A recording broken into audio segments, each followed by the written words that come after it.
beer, it's good for you. Hello and welcome to the video. In this video I'm presenting my latest New England IPA recipe and methods for 2026. Due to the amount of recipes out there for this style, I try to avoid doing more than one of these per year to make sure that it really counts for the community.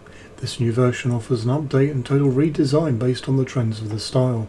This one is pillowy, creamy and intensely hop, aromatic and flavourful without any bite, and offers an explosion of great hop flavours that you would expect from this style. So let's get started. Let's begin with a fast look at this recipe's vitals so that you can get a preview of what is on offer before we get to the tasting section. As you can see, the recipe offers an approximate ABV of 6.2%, making it typical for the style. The BU-GU ratio shown almost at the bottom shows the relationship between bitterness and alcohol at just 0.27, which helps provide that desired pillowy no-bite experience. The recipe for this beer can be found in full within the video's description, which is underneath the video window when viewed on a desktop computer.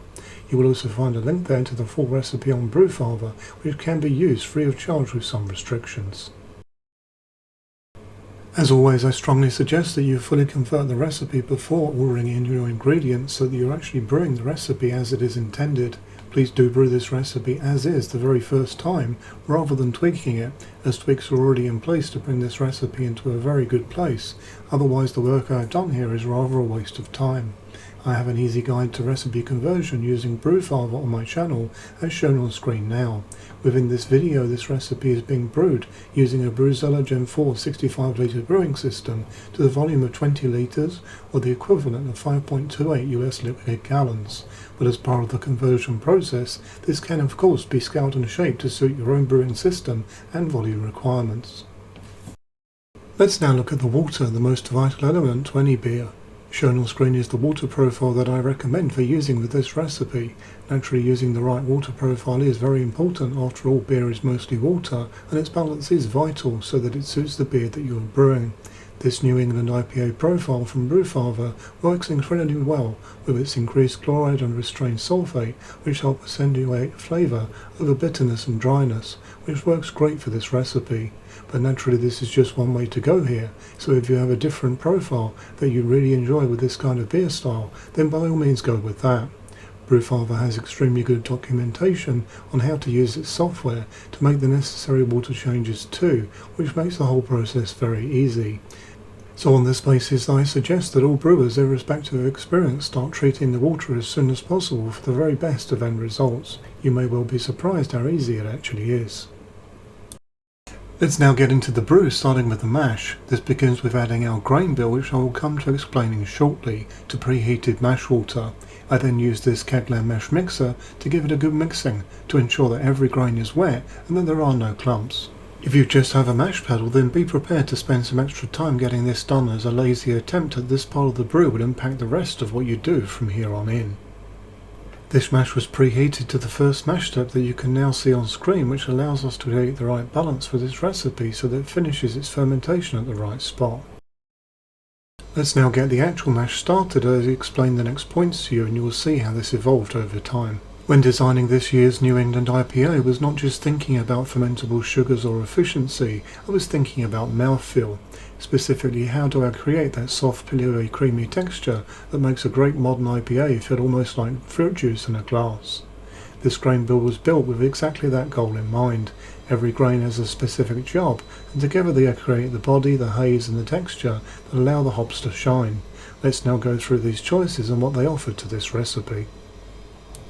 The foundation of this recipe in terms of the grain bill is 72% pale ale 2-row malt. This provides the majority of the fermentable sugars and creates the backbone of the beer. I chose pale ale malt here rather than a lighter base malt because it contributes that subtle bready and lightly sweet malt flavour that really helps support the huge hop character without competing with it. Think of this malt as a canvas. The real magic starts with the oat malt at 15%. If I had to point to one ingredient that's most responsible for the creamy character of this beer, then it would be the oat malt. Oats contain high levels of proteins and beta-glucans, which contribute a silky, smooth texture. These compounds increase viscosity and create a soft, creamy sensation that coats your palate. Unlike flaked oats, oat malt is fully malted, so it integrates beautifully into the mash while still delivering that signature oat creaminess. This is the grain that gives the beer its luxurious velvety texture and helps soften the perception of bitterness from the hops. Next up we have wheat malt at 8% of our grist, which plays a major role in building the pillowy character. Wheat is naturally rich in proteins, and those proteins contribute body, improved head retention, and help create the dense, fluffy foam that New England IPA drinkers love. When people describe a New England IPA as pillowy, they're often talking about the way it feels so soft and cushioned on the palate. Wheat malt is a big contributor to that sensation. It doesn't add the same creaminess as oats, but it works alongside them to create a fuller, softer mouthfeel while also supporting haze stability. And then finally, I've added 5% flaked wheat. This is where we push the texture even further. Flaked wheat contributes additional proteins and mouthfeel enhancing compounds without adding much flavour. Its main purpose is texture and haze. Combined with the wheat malt, it helps create that thick saturated body that gives the beer its signature cloud-like softness. It's a relatively small percentage of this grain bill, but it has a very noticeable impact on the beer's fullness and haze stability. After the mash comes the sparge. You will likely notice that your flow will be a little slower than usual with this recipe due to the wheat, but do not fight against it, just work with it and accept it. Taking a bit more time here will lead to the best results. It was then time for the boil. I am using the modern boil time of 30 minutes, and all of the hot side hops are added after the boil as whirlpool hops. All you need to do at the start of the boil is stir in the foam to allow the proteins to drop down and of course to avoid the dreaded boil over. Let's now talk about the stars of this beer, the hops. The hop stand edition of this recipe is very key to it because this is where a huge amount of the aroma and flavour profile of this New England IPA is built. For this batch I'm doing a 15-minute hop stand at 176 degrees Fahrenheit or 80 degrees Celsius with Citra, Mosaic and Nectaron. At this temperature I'm extracting lots of hop oils while keeping bitterness relatively restrained, which is exactly what I want for a juicy New England IPA. Let's look at the effect of this, starting with Citra, shown here in orange. Citra is often considered the king of modern IPA hops, and for very good reason. In a hop stand it contributes intense citrus character. Think ripe mango, passion fruit, grapefruit and lime. It creates that bright juicy tropical foundation that immediately jumps out of the glass. The Citra in this recipe provides the backbone of the hop aroma and helps establish the beer's signature fruit flavour profile. Next is Mosaic, shown here in blue. Mosaic adds another layer of complexity on top of Citra, while it also brings tropical fruit. It's known for adding blueberry, peach, pepper and subtle dark notes. Mosaic tends to give beers more depth and intrigue, preventing them from tasting one-dimensional. In this recipe, the Mosaic will help create a richer, more layered aroma with a slightly resinous edge that balances the sweeter tropical fruit notes. Nectaron is a New Zealand hop that's become incredibly popular in IPAs. It's famous for huge notes of pineapple, passion fruit, peach and ripe nectarine. Its addition brings a vibrant stone character that fills the gap between the citrus-heavy Citra and the complex tropical character of Mosaic. It also adds in a distinct juicy sweetness to the aroma that works perfectly well in the New England IPA style. When all of these three hops come together, however, the result is much greater than the sum of the individual additions. Citra provides the bright citrus and tropical fruit foundation. Mosaic layers in complexity, berry notes and subtle dankness. Nectaron contributes intense pineapple and stone fruit character. As a hop pairing, they create a saturated fruit bowl aroma with notes of mango, passion fruit, pineapple, peach, nectarine, citrus and hints of blueberry. The overall impression will be intensely juicy, highly aromatic and soft rather than aggressively bitter, exactly what I'm looking for in a modern New England IPA. So at the end of the boil it was time to get ready for the hop stand by chilling things down first. It's by far best to choose the fastest method that you can, and this Silla chiller takes me from boil to hop stand temperature in less than 1 minute, which is ideal. The only trick here is to stir around the chiller, which speeds things up very nicely.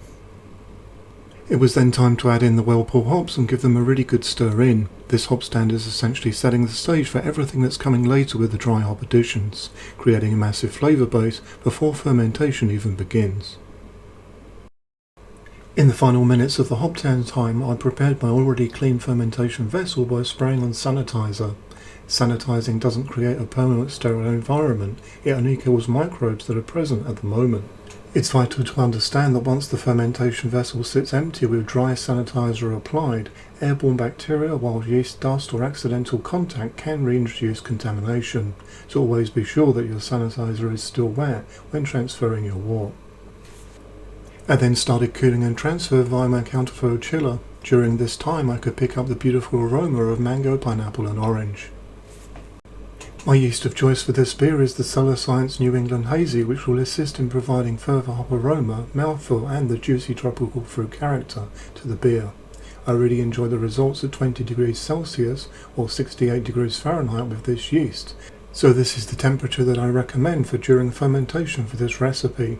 However, I will mention that I'm yet to experiment with this yeast in its higher temperature zone, so that's something to try next.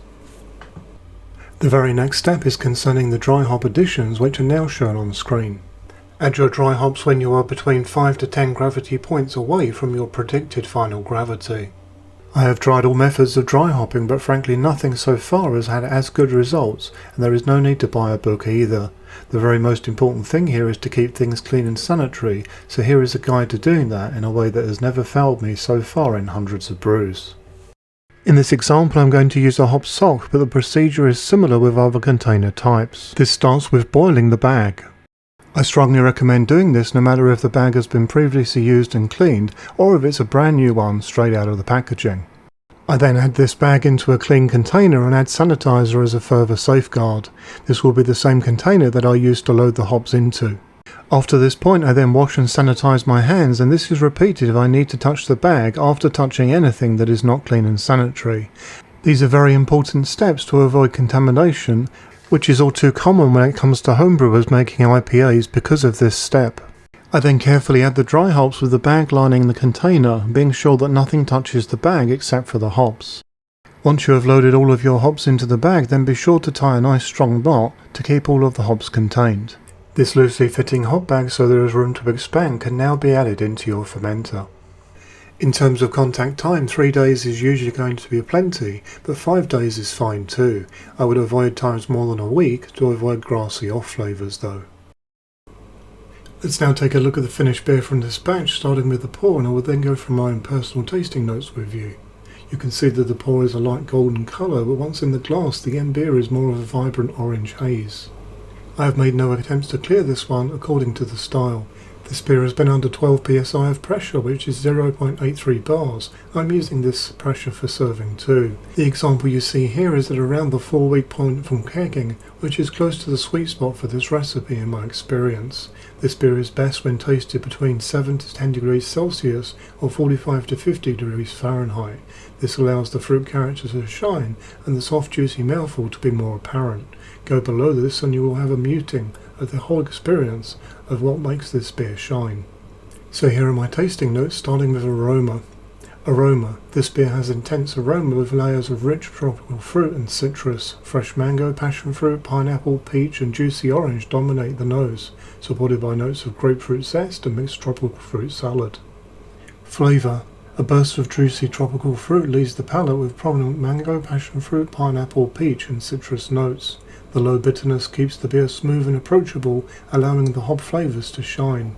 Our oats and wheat have created a soft, creamy mouthfeel that enhances the juicy character, while the finish remains clean, moderately dry and highly drinkable. As the beer warms, the tropical fruit flavours become even more expressive without becoming overly sweet. And here are some of my recipe notes. A lot of experimentation went into finding the right levels for this recipe, but as always it was well worth it and brings all of the characteristics of the modern New England IPA, as you would expect, including the easy drinkability due to the restrained bitterness and juicy profile. My final impression here is that this is a modern New England IPA, which showcases the intense hop-derived tropical juicy fruit character supported by a soft, pillowy mouthfeel and easy bitterness. This hop combination of Citra, Mosaic, Nectron and Galaxy creates a highly saturated fruit profile that really sings. So there you have it. Do let myself and the community know what you think of this video, and then later on, once you have brewed this recipe, your own tasting notes. It is always appreciated to have feedback. Cheers!